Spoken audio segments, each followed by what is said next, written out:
ভালোবাসা ভালোবাসার মায়ের সুদি। যেসব লোক মেয়ে লোককে বিশ্বাস করে ওগুলো মানুষের সোদা না, অমানুষের সোদা।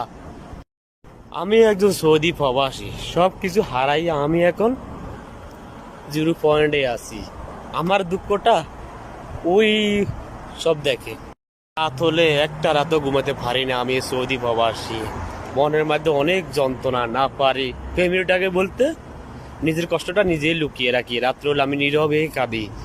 আমরা প্রবাসী কেন এরকম মায়ার জালে বন্দী হয়ে যাই? বাইরে একটা প্রবাসীর কষ্ট, একটা প্রবাসী ছাড়া কেউ বুঝবে না। কি যে যন্ত্রণা, যা ফ্যামিলিটা যা সেই বুঝে, আর কেউ বুঝে না এই যন্ত্রণাটা। মাঝে মাঝে মনে রাত্রে হলে গলার মধ্যে ফাঁসি দিয়ে মরে যায়। বাঁচতে আর ইচ্ছে করে না এই প্রবাসে। বহুত কষ্ট আছি এই প্রবাসে আমি। আমার কষ্টটা যদি আল্লাহ পাক ধরি দয়াল করে।